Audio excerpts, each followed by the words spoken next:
درس قرآن و حدیث جملہ حاضرین و سامعین کرام، ہماری خوش نصیبی ہے کہ آج ہم زندگی میں ایک مرتبہ پھر درس قرآن و حدیث کی مبارک اور نورانی محفل میں حاضری کی سعادت حاصل کر رہے ہیں۔ یہ درس قرآن و حدیث اسلامی سال کے دوسرے مہینے صفر المظفر میں منعقد ہو رہا ہے، اور اس ماہ صفر المظفر میں قدوۃ الاولیاء حضرت سیدنا داتا گنج بخش علی بن عثمان الحجویری رضی اللہ تعالی عنہ کا عرس پاک منایا جاتا ہے، اور آپ کے عرس مبارک کی تقریبات 18 صفر المظفر سے لے کر 20 صفر المظفر تک 3 دن متواتر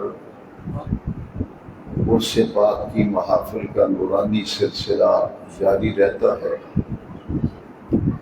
اور لاکھوں کی تعداد میں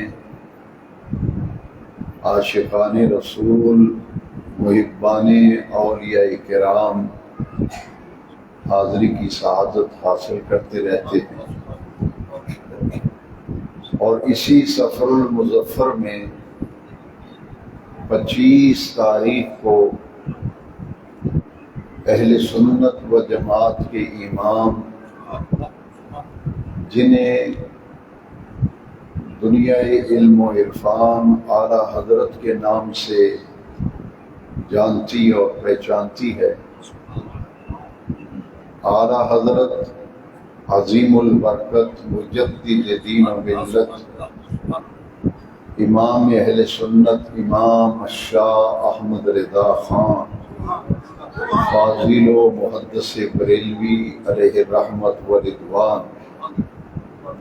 آپ کا وصال مبارک 25 صفر کو ہوا، اور آپ کا عرس مبارک ہر سال 24 اور 25 صفر المظفر کو بریلی شریف ہندوستان میں آپ کے عرس مبارک کی تقریبات بھی کم و بیش 3 دن تک جاری رہتی ہیں۔ ان اولیاء کرام کے چاہنے والے پوری دنیا میں جہاں کہیں موجود ہیں، وہ اپنے اپنے مقامات پر اور اپنی اپنی جگہوں پر ان مبارک ہستیوں کا عرس مناتے ہیں، اور ان کی یاد میں محفلیں سجاتے ہیں، اور اپنی محبتوں اور عقیدتوں کا نذرانہ ان ہستیوں کی بارگاہ میں پیش کرتے ہیں۔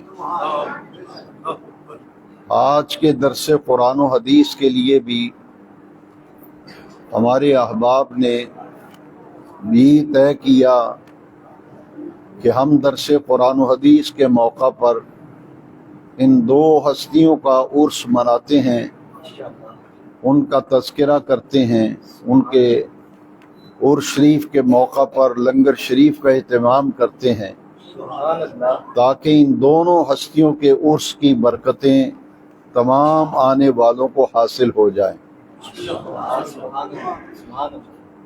اس لیے میں نے قرآن مجید فرقان حمید میں سے 2 مقامات سے قرآن مجید کی آیات مبارکہ تلاوت کرنے کا شرف حاصل کیا۔ پورے قرآن مجید میں اللہ کریم نے اولیاء کرام کی عزت و عظمت، ان کی رفعت شان اور ان کے مقام و مرتبہ پر قرآن مجید کے متعدد مقامات پر ایسی آیات مبارکہ موجود ہیں جن آیات مقدسہ میں اللہ رب العالمین نے اپنے ان پیارے اور مقبول اور محبوب بندوں کی عزت، عظمت اور مقام کو بیان کیا ہے، جن کو ہم اپنی زبان کے اندر اولیاء کاملین کہتے ہیں، جنہیں ہم اپنی زبان میں اولیاء اللہ کہتے ہیں، یہ نیاز رب نے قرآن مجید میں جگہ جگہ ان کی عزت، ان کی عظمت اور ان کے مقام اور ان کے مرتبے کو بیان کیا۔ پوری بات کو سمجھنے کے لیے میں آپ سب حضرات کی توجہ چاہتے ہوئے عرض کروں گا کہ ہر نماز کے اندر، بلکہ ہر نماز کی ہر رکعت کے اندر، ہر نمازی اپنے رب کریم کی بارگاہ میں ایک دعا پڑھتا ہے۔ جتنی بھی نمازیں آپ پڑھیں گے، یہ وہ دعا ہے جو ہر نماز کی ہر رکعت کے اندر پڑھی جاتی ہے۔ اس سورت کا نام سورہ فاتحہ ہے۔ تو سورہ فاتحہ میں ایک دعا ہے جو ہر نمازی ہر رکعت کے اندر اپنے رب کریم کی بارگاہ میں وہ دعا مانگتا ہے۔ وہ دعا توجہ سے سن لیں، پھر وہ موضوع جس پر میں عرض کرنا چاہتا ہوں اس پوری بات کو سمجھنا آسان ہو جائے گا۔ ہر کوئی نماز کے اندر یہ دعا مانگتا ہے، اہدنا الصراط المستقیم، یا اللہ ہمیں سیدھے راستے پر چلا۔ اہدنا الصراط المستقیم، اے ہمارے رب، اے ہمارے پروردگار، ہمیں سیدھے راستے پر چلا۔ اب سیدھا راستہ کون سا ہے؟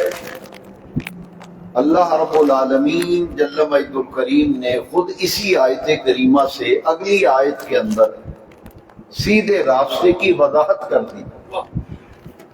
اللہ کریم نے فرمایا میری بارگاہ میں یوں عرض کیا کرو، میری بارگاہ میں یوں التجا کیا کرو، میری بارگاہ سے مانگا کرو کہ یا اللہ ہمیں سیدھے راستے پر چلا،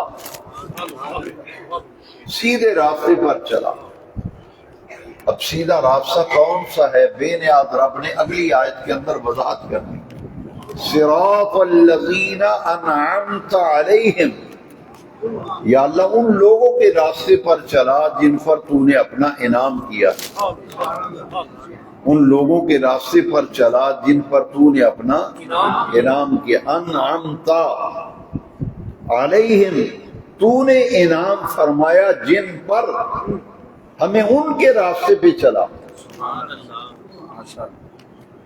اور اس کے بعد کیا دعا مانگتے ہیں؟ غیر المغضوب، غیر المغضوب علیہم، یا اللہ ایک تیرے وہ بندے ہیں جن پر تیرا انعام ہوا، اور ایک تیرے وہ بندے ہیں جن پر تیرا غضب، جن پر تیرا قہر نازل ہوا۔ تو ہم دعا مانگتے ہیں، اہدنا الصراط المستقیم صراط الذین انعمت علیہم، جن پر تیرا انعام ہوا ہے ان کے راستے پہ چلانا۔ غیر المغضوب علیہم، جن پر تیرا غضب ہوا، جن پر تیرا قہر نازل ہوا، ان کے راستے پہ ہمیں نہ چلانا۔ اور ایک اور طبقہ ہے جس کا ذکر اسی آیت کریمہ اور سورہ فاتحہ کے آخری لفظ وہ بڑے قابل توجہ ہیں، وَلَا الضَّالِّينَ، ضالین گمراہ، جو راستہ بھٹک گئے۔ تو ہر نمازی دعا مانگتا ہے، یا اللہ تین قسم کے بندے ہیں، ایک جن پر تو نے اپنا انعام فرمایا، ایک وہ جن پر تیرا غضب ہوا، تیسرے وہ بندے جو راستہ ہی بھٹک گئے، گمراہ ہو گئے، جو گمراہ ہو گئے۔ یا اللہ جو گمراہ ہیں ان کے راستے پہ بھی نہ چلانا، جن پر تیرا غضب، جن پر تیرا قہر نازل ہوا، ان کے راستے پہ بھی نہ چلانا۔ ہاں تیرے وہ بندے جو تجھے اتنے پیارے ہیں، اتنے پیارے ہیں کہ ان پر تو نے اپنے انعام کی بارشیں کی ہیں، ہمیں ان اپنے پیاروں پیارے بندوں کے راستے پر چلانا۔ یہ نقطہ بڑا ہی قابل توجہ ہے کہ نماز کس کی پڑھتے ہیں؟ نماز کس کی پڑھتے ہیں؟ نماز رب کی پڑھ رہے ہیں تو رب سے کہہ رہے ہیں. نماز کے اندر ولیوں کی اہمیت کا اندازہ لگائیے, اللہ کے پیاروں مقبول بندوں کی اہمیت کا اندازہ لگائیے کہ نماز رب کی پڑھ رہے ہیں, اور رب کی نماز پڑھتے ہوئے نماز کے اندر کہہ رہے ہیں کہ یا اللہ ہمیں ان لوگوں کے راستے پر چلانا جو تیرے پیارے ہیں, جو تجھے بڑے ہی پسند ہیں, جو تیرے محبوب ہیں, جو تیرے مقبول ہیں, جو اولیاء اللہ ہیں. اے اللہ ہمیں ان کے راستے پر چلانا. آئیے اب قرآن سے ہی پوچھتے ہیں کہ وہ کون سے بندے ہیں جن پر اللہ نے اپنا انعام کیا. یہ دعا تو ہم نے مانگی اور دعا کا معنی بھی سمجھ لیا کہ جن پر تیرا انعام ہوا ہے ہمیں ان کے راستے پہ چلا. لیکن یا اللہ وہ بندے کون ہیں, ان کی پہچان, ان کا نام, ان کا عطا پتہ کیا ہے جن پر تو نے اپنے انعام کی بارشیں فرمائی, جو تیرے انعام یافتہ بندے ہیں ان کی کوئی پہچان, ان کا کوئی نام پتہ. تو پھر قرآن نے فرمایا اولئک مع الذین انعم اللہ علیہم من النبیین والصدیقین والشہداء والصالحین وحسن اولئک رفیقا. وحسن اولئک رفیقا. بین حضرت نے قرآن میں ان 4 نفوس قدسیہ کی وضاحت کر دی. فرمایا دنیا والو میرا انعام کن پر ہے؟ پہلا طبقہ فرمایا من النبیین, جو نبی ہیں وہ میرے انعام یافتہ ہیں. صدیقین جو ولی ہیں وہ میرے انعام یافتہ ہیں. والشہداء اور دین پر جان قربان کرنے والے وہ بھی میرے انعام یافتہ بندے ہیں. والصالحین جو نیکوکار لوگ ہیں وہ بھی میرے انعام یافتہ بندے ہیں. معلوم یہ ہوا کہ انبیاء اور اولیاء, اس کے لیے 2 لفظ یاد کر لیں, انبیاء اولیاء, شہداء اور صلحاء, 4 طبقہ.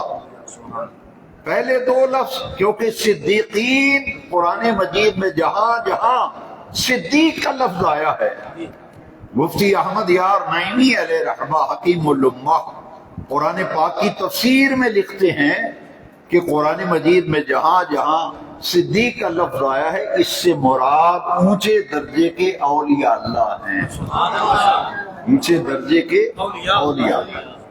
لہذا یہ 2 لفظ پھر یاد کر لیں, انبیاء اور اولیاء, شہداء اور صلحاء. یہ ایک جوڑا ہے, انبیاء اور اولیاء اور صلحاء, شہداء اور صلحاء. صلحاء یعنی نیک بندے, عبادت گزار بندے, متقی بندے, پرہیزگار بندے, یہ اللہ کے انعام یافتہ ہے. لہذا جہاں قرآن مجید انبیاء کی عظمت کا اعلان کر رہا ہے وہاں قرآن مجید اولیاء کی عظمت کا بھی اعلان کر رہا ہے.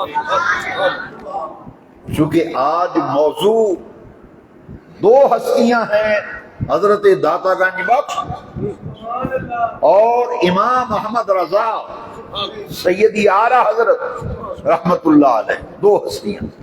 لہذا ان دونوں کا تعلق جس طبقے کے ساتھ ہے وہ اولیاء اللہ کا طبقہ ہے, وہ طبقہ اولیاء اللہ کا ہے. حضرت داتا گنج بخش رحمت اللہ علیہ کس پائے کے ولی ہیں, کن اولیاء اللہ میں سے ہیں؟ سانگلہ ہل والو ذرا اندازہ فرمانا, یہ صدری روایت ہے جو نسل در نسل علماء, مشائخ اور خواجگان کے سینہ بسینہ صدری روایت چلی آ رہی ہے کہ سیدنا غوث العظم داتا گنج بخش علی بن عثمان حجویری کا مقام سمجھیے کہ غوث العظم شہنشاہ بغداد نے فرمایا اگر میں علی بن عثمان حجویری داتا گنج بخش کے زمانے میں ہوتا تو میں ان کا مرید ہو جاتا۔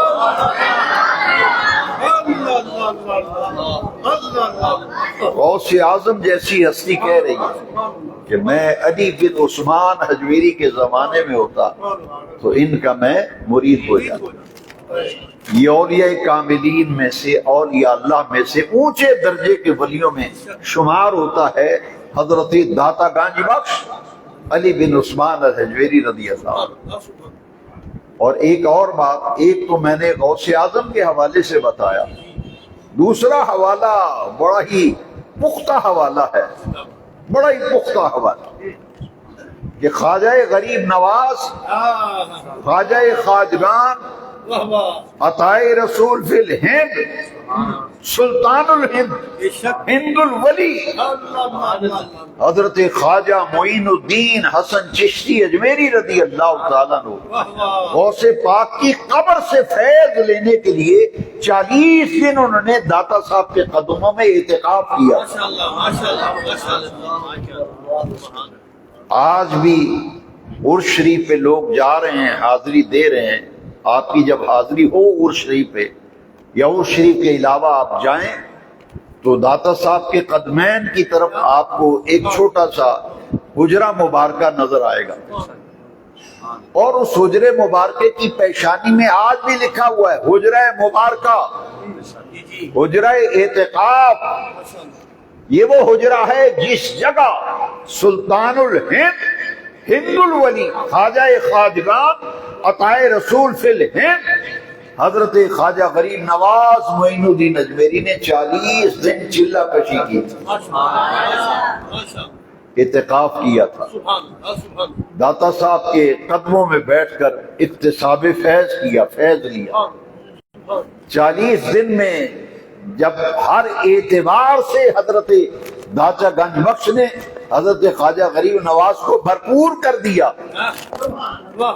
خزانے عطا کیے، تو پھر خواجہ معین الدین جیسی ہستی کہہ رہی ہے، یہ خواجہ غریب نواز کا شعر ہے، 40 دن کے بعد جب جانے لگے تو آپ نے کیا پیغام دیا؟ قیامت تک آنے والے رسول اللہ کے غلاموں اور اولیاء اللہ کو حضرت خواجہ غریب نواز معین الجمیری پیغام دے گئے۔ فرمایا اگر مجھ سے کوئی پوچھے کہ قبروں میں آرام فرما اولیاء اللہ کیا دیتے ہیں، فرماتے ہیں یہ معین الدین سے پوچھو مجھے کیا دیا داتا گنج بخش نے۔ فرماتے ہیں گنج بخش فیض عالم، گنج بخش فیض عالم، مظہر نور خدا، ناک سارا پیر کامل کامل آرا رہنما۔ فرماتے ہیں جو پوچھے قبر والے کیا دیتے ہیں، قبروں والے کیا دیتے ہیں، کیا لینے جاتے ہو مزارات میں، داتا صاحب کیا لینے جاتے ہو؟ خواجہ غریب نواز جیسی ہستی کہتی ہو مجھے پوچھو خواجہ غریب نواز وہ ہے جس کی ڈائریکٹ اور براہ راست آمنہ کے لال نے مدینہ طیبہ سے حضور نے ڈیوٹی لگائی تھی، فرمایا جاؤ معین الدین، جاؤ معین الدین، ہندوستان کا علاقہ ہم نے تمہارے سپرد کر دیا ہے، تم ہند الولی ہو، ہند الولی۔ اور بھیجا کس لیے کہ وہاں اسلام کا چراغ روشن کرو، اسلام پھیلانے کے لیے بھیجا تھا۔ یہ کفرستان ہند تھا، ہندوستان کی سرزمین کفرستان تھا، اسے تاریخ میں کفرستان ہند لکھا ہے۔ حضرت خواجہ معین الدین اجمیری جب آئے نا راجستھان میں تو آپ نے وہاں ڈیرا جب لگایا، راجہ پتھورو کا دور حکومت تھا، تو میرے خواجہ معین الدین اجمیری نے 90 لاکھ غیر مسلموں کو مسلمان کیا تھا، 90 لاکھ غیر مسلموں کو مسلمان کیا تھا۔ اس لیے آپ کا لقب ہے عطائے رسول فی الہند، کہ ہندوستان میں نبی پاک کی عطا ہے خواجہ معین الدین۔ خواجہ معین الدین نے عرض کیا تھا حضرت غوث پاک سے مجھے اتنی دور نہ بھیجیں، میری ڈیوٹی بغداد لگا دیں۔ سانگلے والا کب چاہے گا کہ اس کی کراچی میں ڈیوٹی لگ جائے؟ وہ تو سفارشیں کرائے گا، یار مجھے سانگلے کر دو، میرا بھائی وطنی ہو۔ تو خواجہ غریب نواز نے بھی یہ کہا تھا، انہوں نے کہا حضرت مجھے اتنی دور نہ بھیجیں، میری ڈیوٹی بغداد میں ہی لگا دیں یا پھر عراق میں۔ تو غوث اعظم نے کیا فرمایا؟ فرمایا یہ علاقہ میں نے شہاب الدین سہروردی کے سپرد کر دیا ہے۔ عراق سارے کا سارا میں نے شہاب الدین سہروردی کے سپرد کر دیا ہے، تمہاری ڈیوٹی ہم نے ہندوستان میں لگا دی ہے، اور ہم نے نہیں لگائی، ہم نے تو نبی پاک کے کہنے پہ تمہاری ڈیوٹی لگائی۔ کیا مقام ہے ان ہستیوں کا کہ حضرت غوث پاک حضرت خواجہ غریب نواز کو لے گئے مدینہ شریف، وہ سرکار کی بارگاہ میں پیش کیا، فرمایا میری زندگی کی کمائی معین الدین ہے، یا رسول اللہ میری زندگی کی ساری کمائی معین الدین ہے، میں آپ کے پاس لے آیا ہوں، اسے قبول فرمائیں، اسے قبول۔ نبی پاک نے فرمایا کہ اے غوث العظم عبد القادر جیلانی، ہم نے تیرے معین الدین کو قبول کر دیا ہے اور اسے ہند الولی بنا دیا ہے، جاؤ ہندوستان کی سرزمین پر اسلام پھیلے گا تو معین الدین اجمیری کے ذریعے سے پھیلے گا۔ فرمایا تم ہندوستان جا رہے ہو نا، ہندوستان کے بارڈر پر سرحد پر داتا گنج بخش آرام فرما ہے، ان کی اجازت کے بغیر مت جانا، ان کی اجازت کے بغیر مت جانا۔ جیسے یہ دنیا کا روحانی نظام ہے نا، یہ ننکانے کا ڈی پی او ہے، یہ شیخ پورہ کا ڈی سی او ہے جی، اسی طرح ایک روحانی نظام ہے۔ یہ جو اولیاء اللہ ہیں اپنی مرضی سے نہیں آتے۔ آپ دیکھیں نا ملتان میں حضرت غوث بہاء الحق زکریا ملتانی، حضرت شاہ رکن عالم نوری حضوری، اور پاک پتن شریف میں حضرت بابا فرید الدین گنج شکر، دلی میں حضرت خواجہ نظام الدین اولیاء، قلعہ شریف میں مخدوم علاء الدین صابر قلیری، اور یہ خود دربار بنا کے نہیں بیٹھ گئے، نہ ڈیرے بنا کے بیٹھ گئے ہیں، یہ تو بے نیاز رب نے اللہ نے ان کے علاقے سپرد کیے، ان کے علاقے سپرد کیے۔ داتا صاحب لاہور کے رہنے والے ہی نہیں ہیں، لاہور کے تھوڑی رہنے والے، داتا صاحب تو کہاں سے آئے؟ افغانستان سے، غزنی سے آئے ہیں۔ داتا صاحب کو وہاں سے بشارت ملی تھی، ہندوستان کی سرزمین یہ سارا کفرستان تھا، حضرت داتا صاحب نے کیسے اسلام پھیلایا۔ آج ہم دن رات تقریریں کرتے ہیں، درس دیتے ہیں، واعظ کرتے ہیں، کوئی اثر ہی نہیں ہوتا، نماز مسجدیں اسی طرح خالی، لوگ اسی طرح بھی عمل، کیسے لوگ تھے یار، ایک نظر ڈالتے تھے زندگی بدل دیتے تھے۔ اسی لیے ایک کال والا طبقہ ہے، ایک حال والا طبقہ ہے۔ کال والا باتیں کرتے رہتا ہے، کال والا فلانا ہے جی، فلانا ہے جی، فلانا ہے جی، فلانا ہے جی، وہ کال والا بک بک کرتا رہتا ہے، حال والا ایک نگاہ ڈال کے دل کی دنیا بدل دیتا ہے۔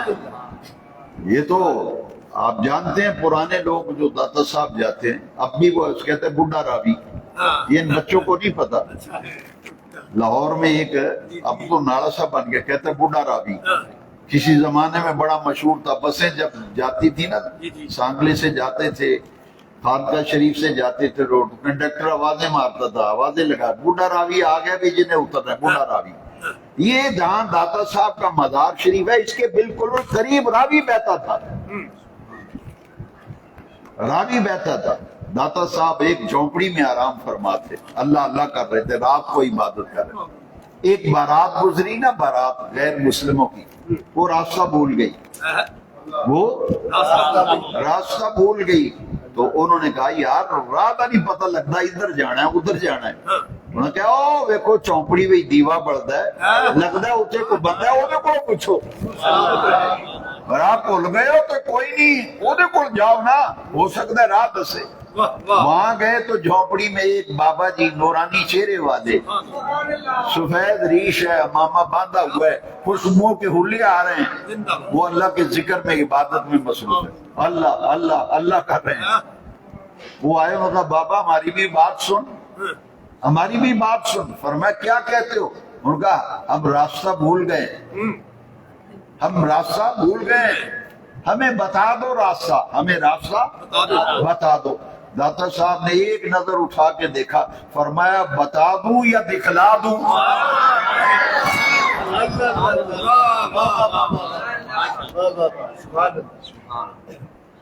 بتلا دوں یا دس دیواں یا وقا دیواں راہ؟ وقا جی اگر دکھلا دے تو ہمارے نیارے جی۔ میرے داتا صاحب نے پوری بارات پہ ایک نظر ڈالی، جس باراتی کی چہرے پہ میرے علی بن عثمان داتا گنجبت کی نظر پڑتی تھی، اس کو سامنے گنبد خضرا نظر آ جاتا۔ جیسے ہی گنبد خضرا نظر آتا وہ کلمہ پڑھنے لگا۔ ایک نظر ڈالی کہتا ہے اللہ اللہ اللہ، اور دوسرے باراتی کو دیکھا کہتا ہے اللہ اللہ اللہ۔ فرمایا اور نظر آیا کہ نہیں آیا؟ یہ راستہ بھٹکے تھے، بظاہر دنیا کا راستہ بھولے تھے نا، لیکن حقیقت میں دین اس کا راستہ ہی بھولے ہوئے تھے۔ فرمایا اور راستہ بتلا دوں کہ دکھلا دوں؟ انہوں نے کہا دکھلا دو۔ فرمایا چلو وہ راستہ دکھلاتے ہیں جو سیدھا جنت نگر کو جاتا ہے، وہی راستہ بتاتے ہیں جو جنت نگر میں جاتا ہے۔ وہ پوری بارات ہی مسلمان ہو گئی، پوری بارات ہی۔ یہ ہیں حال والے بزرگ، یہ حال والے بزرگ، ایک نظر ڈالی سب کا بیڑا پار۔ خواجہ معین الدین اجمیری کو دیکھو، راجہ پتھورا جو گئے، بابا کون آ گیا ہے؟ یہ انا ساگر کا تالاب ہے اجمیر شریف میں، وہاں ڈیرا لگایا خواجہ معین الدین اجمیری۔ وہ بابا جدوں تو آیا نا، لوگوں کی توجہ ادھر ہی ہوگی، کون ہے بابا؟ راجہ پتھورا نے شہر کے مشٹنڈے بدماش لڑکے جمع کیے، گنڈے اکٹھے کیے، انہوں نے کہا جب بابے نو اتنا ستاؤ آپ ہی اتو چھڑ کے ٹوٹ جائے۔ تو حضرت بابا خواجہ معین الدین اجمیری، غریب نواز، چند فقیر درویش ساتھ تھے، فرماتے جو درویشوں کو نہ چھیڑو، ہم تو یہاں اللہ اللہ کرنے آئے۔ اب وہ جتنے چھیڑنے کے لیے اور تنگ کرنے کے لیے ووٹنگ کر رہے تھے، سیٹیاں مارتے، گالیاں دیتے، برا بلا کہتے، بابا تنگ آ کے چلا جائے گا۔ خادم آیا، اس نے کہا حضرت وہ لڑکے بدماش سے آئے ہوئے ہیں اچکے سے، وہ بڑا تنگ کر رہے ہیں۔ فرمایا کدھر ہیں وہ؟ انہوں نے کہا یہ کھڑے ہیں۔ میرے خواجہ غریب نواز جس کے چہرے پہ نظر ڈالتے وہ کلمہ پڑھ لیتا، وہ کلمہ پڑھ لیتا۔ اب سے خواجہ سواگ رحمت اللہ تعالی علیہ، خواجہ غلام حسن سواگ رحمت اللہ علیہ، اتنے پرتاثیر بزرگ تھے کہ جو غیر مسلم ان کی مجلس میں آ جاتا تھا وہ کلمہ پڑھ لیتا۔ ایک دفعہ جو آ گیا نا پھر گیا نہیں وہ۔ انگریز کا دور حکومت تھا پاکستان بننے سے پہلے، انگریز کی عدالت میں انہوں نے مقدمہ کر دیا۔ انہوں نے کہا جی یہ بابا غلام حسن سواگ جو ہے نا لوگوں کو زبردستی مسلمان بناتا ہے، زبردستی کلمہ پڑھاتا ہے، کیس کر دیا۔ وہ عدالت میں جب تاریخ بھگتنے گئے نا خواجہ غلام حسن سواگ رحمت اللہ علیہ، وہ جتنے لوگ کھڑے تھے وہ سامنے دیکھنے لگے کہ اب دیکھیں کیا تماشا لگتا ہے۔ انہوں نے کہا جی یہ بابا زبردستی کلمہ پڑھواتا ہے، زبردستی کلمہ پڑھاتا ہے۔ اور جتنے غیر مسلم کھڑے تھے نا فرماتے ایکو میں کلمہ پڑھایا ہے، ایکو میں کلمہ پڑھایا کہ انہوں میں کلمہ پڑھایا ہے۔ بس آپ اتنے لفظ کہتے ہیں نا ایکو میں کلمہ پڑھایا، وہ کلمہ پڑھنے لگتا۔ وہ جنہوں نے مقدمہ قائم کیا تھا نا غیر مسلم، اے جی تکے نا مسلمان پڑھاتا ہے، زبردستی مسلمان کرتا ہے، آپ نے اس کی طرف دیکھ کے کہا ایکو میں کلمہ پڑھایا ہے، وہ بھی کلمہ پڑھنے لگا۔ وہ جتنے غیر مسلم مقدمہ کرنے والے آئے تھے سب کے سب کلمہ پڑھ کے مسلمان ہو گئے۔ انگریز جج تھا، انگریز نے کہا گل سمجھ آ گئی، مقدمہ خارج۔ انہوں نے کہا بابش کو مقناطیس فٹ ہے ایسی نظر پاندہ جی دل دی دنیا بدل کے رہا نگاہ ولی میں یہ تاثیر دیکھی بدلتی ہزاروں کی تاثیر یہ اولیاء کامل. ڈاکٹر اقبال نے انہی لوگوں کے بارے میں کہا ہے کہ تمنا درد دل کی ہو تو کر خدمت فقیروں کی. ڈاکٹر اقبال کہتے ہیں داتا کی قبر کی طرف اشارہ کر کے اقبال کہتا ہے تمنا درد دل کی ہو تو کر خدمت فقیروں کی. نہیں ملتا یہ گوہر بادشاہوں کے قدیم نہ پوچھ ان خرقہ پوشوں کی ارادت ہو تو دیکھ ان کو ید بیضا لیے بیٹھے ہیں اپنی آستینوں. نئے تخت و تاج میں نئے لشکر و سپاہ میں ہے وہ بات جو مرد کلندر کی بارگاہ میں ہے. یہ ڈاکٹر اقبال کا کلام ہے. اور سیدنا علی بن عثمان الحجویری حضرت الملقب بداتا گنج بخش رحمت اللہ تعالی نے. اب دیکھیے ڈاکٹر اقبال کو اتنا پیار تھا کہ 1.25 پارہ روزانہ داتا صاحب کے مزار پہ حاضری دیتے 1.25 پارہ قرآن کی تلاوت کرتے. خوش آمدید. ڈاکٹر اقبال 1.25 پارہ داتا صاحب کے مزار پہ وہ روزانہ تلاوت بھی کرتے اور حاضری بھی دیتے. اور ڈاکٹر اقبال نے کیا کہا جب سیدنا علی بن عثمان الحجویری کی محبت ان کی عقیدت ان کا پیار اقبال کے دل میں کس درجے میں تھا. پھر اقبال نے تاریخی کلام کہا اشعار کہے کس کے بارے میں حضرت علی بن عثمان داتا گنج بخش حجویری کے بارے میں. اقبال کہتے سید حجویر مخدوم امم سید حجویر مخدوم امم مرکز او پیر سنجر را حرم خاک پنجاب دم او زندہ گشت. خواجہ معین الدین جیسی ہستی نے کہا کہ گنج بخش فیض عالم مظہر نور خدا ناقصہ را پیر کامل کامل آرارا. ڈاکٹر اقبال نے داتا صاحب سے بڑی محبت تھی نا. ایک دن ڈاکٹر اقبال نے وعدہ لے لیا کہ آپ میرے گھر تشریف لائیں. جمال الدین ڈیروی ہے انہوں نے داتا صاحب سے پی ایچ ڈی کی ہے پنجاب یونیورسٹی سے. داتا صاحب سے پی ایچ ڈی کی ہے ڈاکٹریٹ کی ڈگری لی ہے. ان کا وہ تھیسس وہ مقالہ چھپ چکا ہے. اس مقالے کا نام ہے حیات گنج بخش بعد از وصال. حیات گنج بخش بعد از وصال. ڈاکٹر جلال الدین ڈیروی نے مقالے میں لکھا ہے کہ حضرت داتا صاحب سے وعدہ لیا کہ میرے گھر کسی دن تشریف لائے. تو داتا صاحب نے وعدہ فرما لیا کہ میں آؤں گا تمہارے گھر. اب اقبال روڈ پہ جائیں نا گڑی شاؤ کی طرف تو وہاں ڈاکٹر اقبال کا رہائش گاہ ہے. ان کا گھر آج اقبال منزل آج بھی موجود ہے. محکمہ آثار قدیمہ کے پاس ہے. اسے کھولتے ہیں کبھی کبھی دیکھنے کے لیے لوگ جاتے ہیں. آج بھی وہ کمرہ موجود ہے جہاں ان کا پلنگ لگا ہوا ہے. یہ وہی کمرہ ہے جس کی میں بات سنانے لگا. رات کے 2 بجے تھے. ڈاکٹر اقبال کے ایک ذاتی ملازم تھے علی بخش. کیا نام تھا ان کا؟ علی بخش.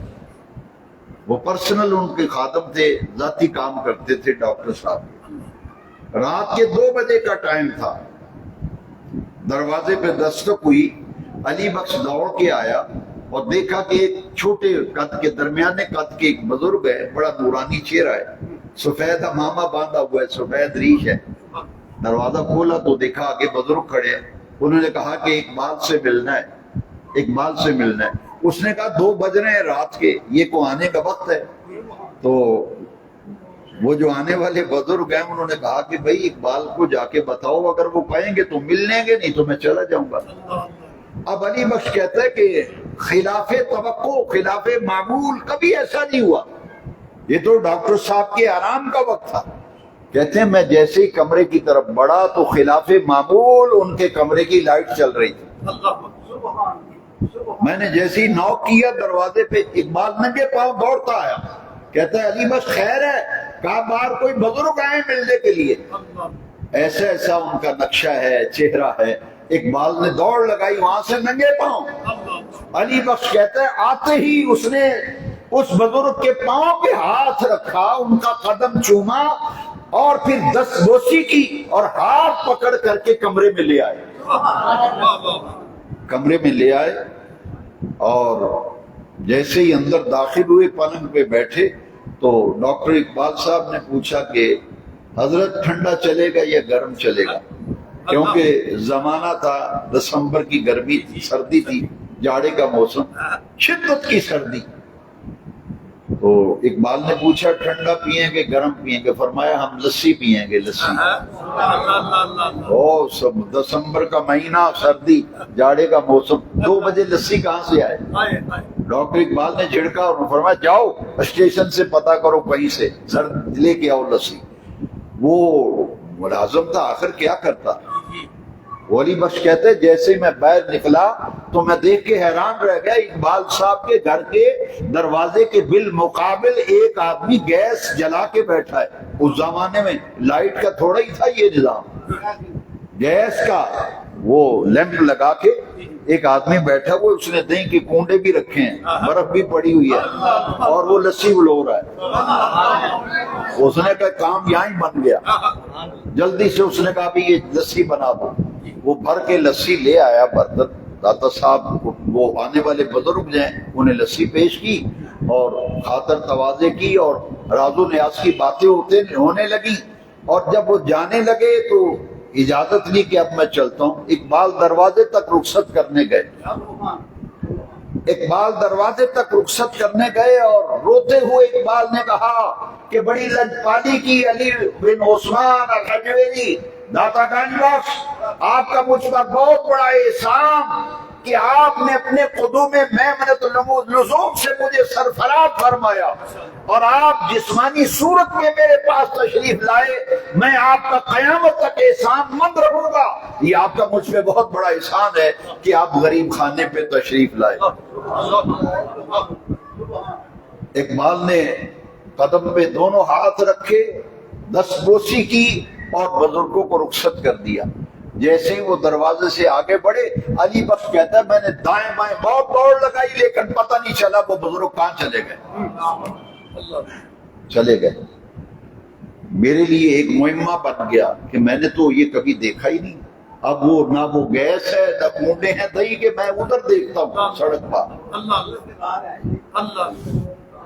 اقبال کمرے میں جب آئے تو علی بخش کہتا ہے اقبال کی آنسو کی جھڑی لگی ہوئی تھی، زارو قطار اقبال رو رہے تھے اور کہہ رہے تھے تمنا درد دل کی ہو تو کر خدمت فقیروں کی، نہیں ملتا یہ گوہر بادشاہوں کے خزینوں میں، نہ پوچھ ان خد کا پوشوں کی ارادت ہو تو دیکھ ان کو ید بیضا لیے بیٹھے ہیں اپنی آستین میں۔ علی بخش کہتے ہیں میں نے اندر جاتے ہی اقبال کے قدم پکڑ لیے، میں نے اقبال کے قدم پکڑ لیے، میں نے کہا ڈاکٹر صاحب یہ کیا معاملہ ماجرا ہے، میری سمجھ میں نہیں آیا، یہ کون تھا؟ یہاں تو کوئی لسی کی دکان ہی نہیں، نہ کوئی دہی بیچنے والا گھر کے سامنے، یہ کیا ماجرا ہے، کیا معاملہ ہے؟ اور یہ آنے والے بزرگ رات کے 2 بجے، ایسا نورانی پیکر میں نے دیکھا ہی نہیں، کون تھے؟ ڈاکٹر اقبال نے کہا مجھ سے ایک وعدہ کرو، میری زندگی میں کسی کو نہیں بتاؤ گے، میری زندگی میں کسی کو۔ اسے کہتے ہیں واردات قلبی، روحانیت کی دنیا میں، تصوف کی دنیا میں اسے کہتے ہیں واردات قلبی۔ اگر کسی کے ساتھ کسی اللہ والے کی روح متوجہ ہو جائے، ایسا معاملہ پیش آ جائے، وہ کسی کو اگر بتائے گا تو سلسلہ رک جائے گا، اس کا روحانی سلسلہ رک جائے گا۔ ہاں صاحب حال ہو اس کو بتا سکتے ہیں، جو صاحب حال نہیں بتائیں گے تو رک جائے گا۔ تصوف کی کتابیں پڑھیں پھر پتہ چلتا ہے ان باتوں کا۔ اب کیا ہوا؟ اقبال نے کہا مجھ سے وعدہ کرو میری زندگی میں کسی کو نہیں بتاؤ گے۔ علی بخش نے روتے ہوئے کہا یہ بہت بڑا راز ہے جو سینے میں چھپاؤں گا، اور میں قسم اٹھا کے کہتا ہوں آپ کی زندگی میں کسی کو نہیں بتاؤں گا۔ اقبال نے کہا اچھا چلو بتلاتا ہوں۔ اس نے کہا میں نے صرف 2 ہی سوال کرنے ہیں، 2 ہی سوال۔ یہ آنے والے بزرگ کون تھے بابا جی؟ انہوں نے کہا یہ داتا گنج بخش علی بن عثمان الحجویری تھے۔ دو ہی سوال کرنے ہیں۔ دوسرا سوال یہ وہ لسی بلونے والا کون تھا؟ گیس جلا کے بیٹھا۔ فرمایا یہ حضرت میاں میر رحمت اللہ علیہ تھے، یہ حضرت میاں میر رحمت اللہ علیہ تھے، اور یہ آنے والے حضرت داتا گنج بخش تھے۔ حضرت بڑے بڑے اولیاء اللہ نے لکھے نا، مخدوم صابر قلیری رحمت اللہ علیہ، ان کے بارے میں ایک بزرگ نے لکھا ہے کہ 12 سال میں نے ان کے مزار پہ حاضری دی، اور حضرت مخدوم صابر قلیری 12 سال مزار سے باہر آ کر میرے ساتھ ملاقات کرتے رہے، میرے ساتھ ملاقات کرتے رہے۔ لیکن ہو تو صحیح کوئی اس پائے کا، ہو تو صحیح کوئی اس پائے کا۔ میں نے آپ کو بتا دیا کتاب کا ریفرنس، حیات گنج بخش بعد از وصال، ڈاکٹر جلال الدین ڈیروی، پی ایچ ڈی کی پنجاب یونیورسٹی سے، حضرت داتا گنج بخش رحمت اللہ علیہ، اور بہت سے واقعات ایسے داتا صاحب کی حیات۔ میرے ساتھ ایک واقعہ پیش آیا، اور میرے پاس وہ اخبار کا تراشا بھی موجود ہے۔ مجھے ایک صاحب نے بتایا کہ دارالعلوم جامعہ اشرفیہ فیروز پور روڈ پہ مسلم ٹاؤن کا جو موڑ ہے، وہاں دیوبند مکتبہ فکر کا ایک بہت بڑا ادارہ ہے، جامعہ اشرفیہ، وہاں کے محتمم میں مولانا عبد الرحمان، یہ چند سال پہلے ان کا وصال ہو گیا۔ مجھے کسی نے بتایا کہ وہ ہر جمعرات کو 2 بجے حضرت داتا صاحب کے مزار پہ حاضری دینے آتے ہیں۔ اب میں نے ماننے سے انکار کیا، انہوں نے کہا بھئی انکار ایسے ہی کر رہے ہو، جاؤ جمعرات کو 2 بجے چلے جانا، داتا صاحب آپ کو مل جائیں گے، جا کے ملاقات کر لینا، پوچھ لینا۔ کیونکہ میں نے کتابوں میں پڑھا ہے کہ دنیا داروں سے ملنا ہو تو دن کے وقت ملو، دنیا داروں سے ملنا ہو تو دن کے وقت ملو، اللہ والوں سے ملنا ہو تو رات کو ملو۔ اللہ والوں سے ملنا ہو، کسی صاحب حال بزرگ کے پاس اگر جانا نصیب ہو تو کوشش کیا کرو رات کے پچھلے پہر ان کے ہاں حاضری ہو۔ بالاسحار یستغفرون، قرآن کہہ رہا ہے ان سے اگر لو لگانی ہے تو اس کا بہترین وقت وقت سحر ہے، سحری کا وقت۔ یہ سحری کے وقت اللہ سے لو لگا کے بیٹھتے ہیں۔ میں داتا صاحب گیا، مناظر اسلام مولانا عبدالطباب شروی رحمۃ اللہ علیہ، ان کا وصال ہو گیا۔ میں نے ان سے پوچھا کہ ایسے میں نے سنا، کہنے لگے بالکل صحیح سنا ہے، وہ 2 بجے آتے ہیں، آپ جاؤ داتا صاحب ملاقات ہو جائے گی۔ میں حسب معمول چلا گیا، 2 بجے آئے، مولانا عبد الرحمان اشرفی جامعہ اشرفیہ کے محتمم تھے۔ روزنامہ جنگ میں وہ ایک کالم لکھتے تھے آپ کے دینی مسائل اور ان کا حل۔ میں جب دیکھ کے حیران رہ گیا کہ وہ ٹھیک 2 بجے آئے اور مواجہ شریف میں کھڑے ہو کے داتا حضور آ کے سلام کیا، اور وہاں فاتحہ خوانی کی اور پھر دعا مانگی۔ دعا مانگنے کے بعد اولیاء اللہ کے مزارات پہ مراقبہ کرنا چاہیے، کچھ دیر کے لیے مراقب رہے۔ مراقبے کا یہ مطلب ہے کہ آنکھیں بند کر کے صاحب مزار کی طرف توجہ کرنا، اور یہ نیت و ارادہ کرنا کہ صاحب مزار میرے دل کی طرف توجہ فرما رہے ہیں، میری طرف روحانی توجہ فرما رہے ہیں۔ کچھ لمحے کے لیے جب مراقبہ کریں گے آپ کو تسکین قلبی حاصل ہوگی، اور اگر صفائے قلبی آپ کی زیادہ ہے تو آپ کی آنکھوں میں آنسو بھی آ جائیں گے۔ میں نے دیکھا کہ ایسے مراقبہ کیا، انہوں نے دعا مانگی، اور جب نکلنے لگے میں بھی پیچھے پیچھے چل پڑا۔ تھوڑے چند قدم پیچھے چلا تو انہوں نے میری طرف توجہ کر کے دیکھا، وہ سمجھ گئے کہ یہ بندہ کوئی بات کرنا چاہتا ہے۔ میں نے کہا حضرت میں ایک مسئلہ پوچھنا چاہتا ہوں۔ میں نے کہا کہ میرا وہ مسئلہ بھی حل ہو جائے اور بات بھی واضح ہو جائے۔ میں نے کہا کہ میں پوچھنا یہ چاہتا ہوں کہ مزارات پہ حاضری کا طریقہ کیا ہے؟ مزارات پہ حاضری کا لو سن لے آپ بھی جواب۔ یہ انہوں نے مجھے جواب بتایا، اور روزنامہ جنگ میں ایک سوال کا جواب بھی لکھا۔ کسی نے یہی سوال کیا کہ مزارات پہ حاضری کا صحیح طریقہ کیا ہے؟ انہوں نے لکھا روزنامہ جنگ میں، میرے پاس تراشا موجود ہے، اور مجھے خود یہ بتایا کہ بقول مولانا رشید احمد گنگوہی جو دیوبند مکتبہ فکر کے بہت بڑے عالم ہیں، ان کی کتاب ہے فتاوی رشیدیہ، اس میں حوالہ انڈر لائن ہے، میں نے نشان لگا کے دیکھا ہے، والد صاحب رحمۃ اللہ علیہ کی لائبریری میں، اس میں لکھا ہے کہ کسی اللہ والے کے ولی اللہ کی مزار پر جا کر یہ کہنا کہ حضرت میرے لیے دعا فرمائیں، آپ اللہ کے نیک بندے ہیں، آپ اللہ کے ولی ہیں، میرے لیے دعا فرمائیں، مولانا رشید احمد گنگوہی نے لکھا ہے اس کی گنجائش ہے، اس کی گنجائش۔ سید علی بن عثمان حجویری سے دعا کرانے آتا ہوں، میں ہر جمعرات سید علی بن عثمان حجویری سے دعا کرانے آتا ہوں، میں نے ہم بھی تو دعا ہی کرانے آتے ہیں، ہم بھی تو سلام نیاز پیش کرنے آتے ہیں، سلام عرض کرتے ہیں، پھر کہتے ہیں یا داتا گنج بخش علی حجویری آپ اللہ کے مقرب ہیں، محبوب ہیں، ولی ہیں اللہ کے، آپ اللہ کی بارگاہ میں دعا کریں میرے حق میں، اور جب وہ دعا فرما دیتے ہیں تو بندے کا کام بن جاتا ہے۔ قرآن مجید میں اللہ تعالیٰ نے ان لوگوں کو کیا ٹائٹل دیا، دیکھیے سورہ یونس کی آیت نمبر 62 ذرا توجہ سے سن لیں، سورہ یونس کی آیت نمبر 62، الا ان اولیاء اللہ لا خوف علیہم ولا هم یحزنون۔ الا کا معنی آگاہ ہو جاؤ، غور سے سنو، ان اولیاء اللہ بلا شبہ جو اللہ کے ولی ہیں، لا خوف علیہم ان پر کوئی خوف نہیں، ولا هم یحزنون اور قیامت کے دن انہیں کسی قسم کا غم نہیں ہوگا۔ یہ ہے اولیاء اللہ، اولیاء اللہ، اللہ کے ولی اللہ کی جمع ہے اولیاء اللہ، اور ولیون یہ صفت مشبہ کا صیغہ ہے، اس میں فاعل کے معنی دیتا ہے، ولی اللہ کا معنی ہے اللہ کے قریب ہونے والا، اللہ کا پیارا، ایک اس کا معنی ہے اللہ کے دوست، ایک اس کا معنی ہے اللہ کے قریب۔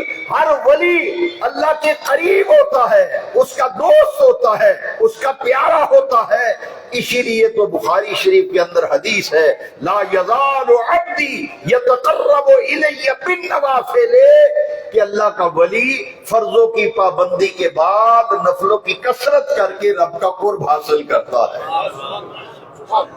فرضوں کی پابندی کے بعد نفلوں کی کثرت کر کے۔ یہاں ایک میرا جملہ دل پر لکھ لیں، یہ اولیاء اللہ ان کو یہ مقام ملا ہے نا، فرائض کی پابندی اور نفلوں کی کثرت۔ لا یزال عبدی یتقرب الی بالنوافل، یہ فرائض کی پابندی کے بعد نفلوں کی کثرت کرتے ہیں، لہذا آج لوگ کہتے ہیں نفل پڑھنے کی ضرورت نہیں، بڑا پروپیگنڈا ہوتا ہے کہ نفل کی کوئی ضرورت نہیں، بس فرض پڑھو، واجب پڑھو اور بھاگ جاؤ، نفل کی کوئی اہمیت نہیں۔ میرے پیارے بیٹوں، بھائیوں، بزرگوں، جس نے بھی اللہ کا قرب پایا نوافل کے ذریعے پایا، جس نے بھی اللہ کا قرب پایا نوافل کی کثرت سے۔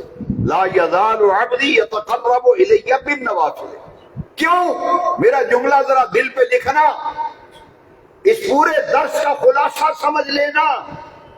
قرآن و حدیث کے گہرے مطالعے کے بعد میں اس نتیجے پر پہنچا ہوں، جب اللہ کا ولی فرضوں کی پابندی کرتا ہے تو اس کی ذات میں نور پیدا ہوتا ہے، اور جب نفلوں کی کثرت کرتا ہے اس کی صفات میں نور پیدا ہوتا ہے۔ ولی جب فرضوں کی پابندی کرتا ہے تو اس کی ذات میں نور پیدا ہوتا ہے، اور جب نفلوں کی کثرت اور رغبت کرتا ہے تو اس کی صفات میں نور پیدا ہوتا ہے۔ ولی کی ذات میں بھی نورانیت بھی ہوتی ہے، روحانیت بھی ہوتی ہے، اور اللہ کی عزت کی قسم ہے ان کی صفات میں بھی نورانیت اور روحانیت ہوتی ہے۔ قرآن مجید میں جا بجا اولیاء اللہ کا ذکر ہے، ان کی اہمیت پر قرآن مجید سے میں 2-3 مقامات سے ضرور عرض کروں گا، وقت اتنا ہی ہے ہمارے پاس، کیونکہ یہ ماہانہ درس قرآن و حدیث ہے، الحمدللہ 71 درس آج مکمل ہو گئے الحمدللہ، عشاء تک ہی ہوتا ہے ہمارا درس۔ یہ میری 2 ایسی باتیں ہیں جو میں چاہوں گا کہ میرا ہر سننے والا توجہ سے سن لے۔ خاص طور پر جس نے حج کیا ہے، عمرہ کیا ہے، میں اس کی توجہ چاہتا ہوں۔ جو حج کرنے جائے، عمرہ کرنے، حاجی ملک محمد اعظم صاحب سے پوچھ لیں اور بزرگوں سے پوچھ لیں، جب طواف کرتے ہیں تو رکن یمانی سے حجر اسود تک ایک ہی دعا مانگی جاتی ہے۔ باقی پورے چکروں میں جو مرضی دعا مانگو، کوئی مخصوص دعا نہیں ہے۔ یہ تو آسانی کے لیے لکھ دی، پہلے چکر کی دعا، دوسرے چکر کی دعا کتابوں میں، ورنہ کوئی پابندی نہیں ہے۔ جو دعائیں، جو ذکر اذکار ہر چکر میں کر جائیں۔ لیکن یاد رکھیے، رکن یمانی میں جب پہنچیں گے تمام اذکار، تمام دعائیں بند، یہاں ایک ہی دعا مانگیں گے، اور کہاں تک؟ حجر اسود تک۔ رکن یمانی سے حجر اسود تک ایک ہی دعا، کالا ہو، گورا ہو، غریب ہو، امیر ہو، ادھر کا ہو، ادھر کا ہو، جس مسلک، جس عقیدے کا ہو، وہاں ایک ہی دعا چلے گی، ایک ہی دعا۔ کیوں؟ اس لیے کہ ہمارے پیارے نبی پاک جب بھی طواف کرتے تھے، حضور رکن یمانی اور حجر اسود کے درمیان بس یہی ایک دعا مانگا کرتے تھے۔ لہذا اب قیامت تک یہی ایک دعا مانگی جائے گی۔ وہ دعا غور سے سن لیں۔ جیسے ہی رکن یمانی آتا ہے نا، حاجی دیکھتا ہے کہ رکن یمانی پر، پھر حجر اسود تک ایک ہی دعا مانگتا ہے۔ اس وقت عجیب کیفیت ہوتی ہے، آنکھوں میں برسات لگتی ہے، اور ہم اس لہجے میں پڑھتے ہیں، ربنا آتنا فی الدنیا حسنہ وفی الآخرۃ حسنہ وقنا عذاب النار وادخلنا الجنۃ مع الابرار یا عزیز یا غفار یا رب العالمین، یا رب العالمین۔ جب یا رب العالمین کہتے ہیں تو بے اختیار آدمی کی آنکھیں برس جاتی کہ حجر اسود، بیت اللہ کا دروازہ، اپنے رب کو پکار رہا ہے بندہ۔ یہ دعا کا آخری حصہ صرف میں اشارتاً سمجھانا چاہتا ہوں۔ پہلی دعا تو آپ سب کو آتی ہے، آخری دعا میں نے آپ کو بتا دی، وَأَدْخِلْنَا الْجَنَّةَ۔ یہ بلیوں کی اہمیت سمجھیں۔ میں جب پہلی مرتبہ گیا مکہ مکرمہ، وہاں میرا ہی ایک جاننے والا مل گیا، اس چکر میں وہ بالکل میرے برابر چل رہا تھا۔ جب اس نے یہ دعا پڑھی تو میں نے اس کا ہاتھ پکڑ لیا، میں نے کہا کہ یہاں مسئلہ حل ہو گیا۔ آپ یہ دعا پڑھ رہے ہیں تو کم از کم یہ مسئلہ تو حل ہو گیا۔ سانگلہ میں جائیں، فیصل آباد جائیں، شیخو پورہ جائیں، جہاں بھی جائیں یہ بات اب کہنی پڑے گی کہ یہاں تو ایک ہی دعا مانگی جاتی ہے۔ وہ دعا کیا ہے؟ وَأَدْخِلْنَا الْجَنَّةَ مَعَ الْأَبْرَارِ۔ میں نے کہا جناب مسئلہ حل ہو گیا۔ اس کا معنی ہے یا اللہ ادخلنا الجنۃ، ہمیں جنت میں بھیجنا، ہمیں جنت میں داخل کرنا، مگر اے بے نیاز رب اکیلے نہ بھیجنا، مع الابرار، مع الابرار، جو تیرے نیک بندے ہیں۔ ابرار کہتے ہیں اولیاء اللہ کو۔ یا اللہ جنت میں بھیجنا تو اولیاء اللہ کی سنگت و معیت میں جنت میں بھیجنا۔ وَأَدْخِلْنَا الْجَنَّةَ، اور ساتویں چکر میں عمومی طور پر ہر بندہ یہ دعا مانگتا ہے، توفنی مسلما والحقنی بالصالحین۔ یہ قرآنی دعا ہے، پیغمبر کی دعا ہے۔ توفنی مسلما، یا اللہ موت آئے وہ اسلام پہ آئے، مسلمان بن کے دنیا سے جاؤں۔ توفنی مسلما، اور آگے کیا ہے؟ وَأَلْحِقْنِي بِالصَّالِحِينَ، اور مرنے کے بعد میری روح کو وہاں پہنچا دینا جہاں تیرے بلیوں کی روحیں ہیں، تیرے بلیوں کی روحیں۔ لہذا ہم خوش نصیب ہیں کہ اللہ رب العزت نے ہمیں، دیکھیے جن اولیاء اللہ کا دامن عطا فرمایا، ان میں حضرت داتا گنج بخش سیدنا علی بن عثمان الحجویری کی ذات اقدس ہے۔ آپ کی شخصیت پر، آپ کی ذات گرامی پر بہت سے پہلو پر گفتگو کیے جانا ممکن ہے، مگر میرے پاس جتنا وقت تھا میں نے قرآن مجید کی آیات کی روشنی میں، احادیث کی روشنی میں آپ کو اولیاء اللہ کے مقام و مرتبہ اور سیدنا داتا گنج بخش علی بن عثمان حجویری کی بارگاہ میں نذرانہ عقیدت و محبت پیش کیا ہے۔ اللہ تعالیٰ میری اور آپ کی حاضری قبول فرمائے۔ شدت کی گرمی میں، حبس کے موسم میں، اتنی کثیر تعداد میں آپ جس محبت و پیار سے تشریف لائے، میں آپ سب کے لیے دل کی گہرائیوں سے دعا گو ہوں، اور اپنے بہت ہی پیارے ساتھی دوست جناب الحاج ملک محمد اعظم صاحب، آج ہمارے درس میں تشریف لائے، میں دل کی گہرائیوں سے انہیں خوش آمدید کہتا ہوں اور ان کا شکریہ ادا کرتا ہوں۔ کئی حوالوں سے ان سے میرا تعلق ہے، میں ان ہر حوالوں سے انہیں یاد بھی رکھتا ہوں، یہ میرے پاس بھی تشریف لاتے رہتے ہیں۔ مجھے خوشی ہوئی کہ آج وہ تشریف لائے اور درس کے اندر حاضری دی اور ہمارے ماحول کو دیکھا۔ میں آپ سب کے لیے دعا کرتا ہوں اللہ اس درس قرآن و حدیث کی برکتوں سے میرے آنے والے تمام ساتھیوں کو فیضیاب فرمائے۔ حاجی شیخ محمد یاسر صاحب آج ہمارے آگے ماشاءاللہ، یہ پرانے ہمارے ساتھی ہیں، جب درس شروع ہوا تھا یہ اولین ساتھیوں میں سے ہیں ہمارے۔